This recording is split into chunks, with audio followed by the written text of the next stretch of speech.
A top HUD official with ties to the Trump family attended the Michael Cohen hearing to defend the president against Cohen's accusations of racism. And then this happened.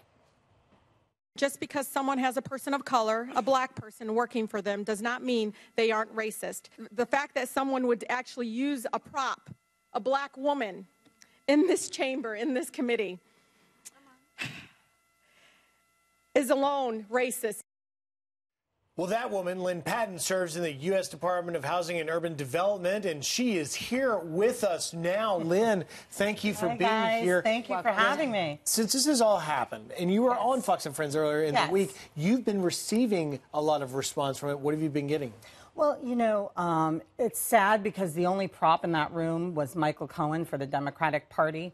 And what you've seen happening the last week is the classic racist double standard that a lot of minority conservatives face every day. You know, I was attacked because I don't represent what their liberal narrative is of what a black woman should be. Right. God forbid I was in that room on my own merit, with my own opinion on somebody who I've known just as long as Michael Cohen has known the president. So Representative Tlaib, can see what color you are, so she presumes to know what you should think. Thank you. Thank you. And you know what? I was there not to represent an entire race of people, my race.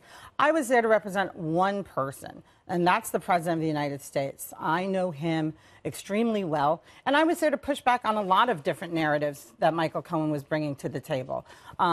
He perjured himself again about not wanting to go to the White House. He basically said, I've lied, but I'm not a liar. And I don't know how anybody can take somebody like that seriously. Why would he say that? Because he is one. You know, he is a liar. And it's what you're seeing is really the disintegration of a man that I've known for quite some time.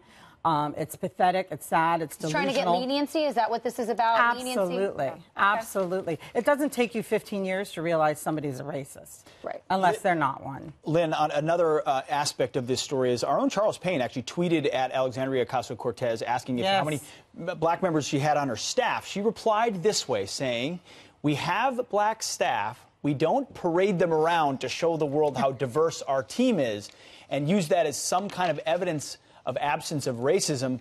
That's what tokenism is." She also tweeted at Rashida Tlaib, total bravery from Rashida Tlaib as she reminds the nation that tokenism is racism. Are they calling you a token? Well, look, with all due respect, you're also talking about the same woman who said mankind is going to be destroyed in 12 years if we don't eliminate airplanes and bovine.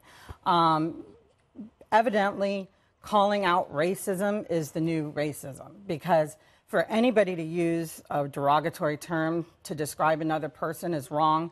For somebody who purports to empower women and minorities, of which I'm both, it's even more galling. You just criticized her, but you did so by criticizing her policies, not saying because she's a certain gender or a certain race, that's why she's wrong. Thank you. And I just want to point out, Alexandria Ocasio-Cortez just moved into a luxury apartment in Washington, D.C. You, Mrs. Patton, have moved into public housing in New York City to draw attention to the conditions for so many minorities and blacks in this city. And that is getting no attention, by the way. Thank you.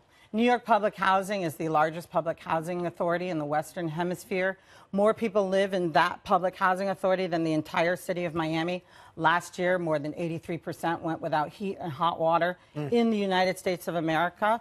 You know, Mayor de Blasio brags about turning heat and hot water back on faster than last year.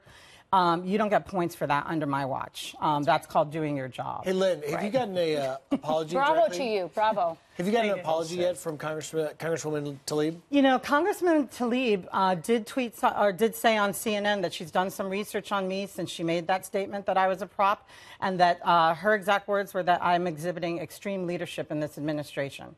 I'm proud. Well, you are, and thank you, Lynne, for joining us today. Thank you. Really grateful. Keep up the fight, will you? Thank you. Thank you for being done. Rock on.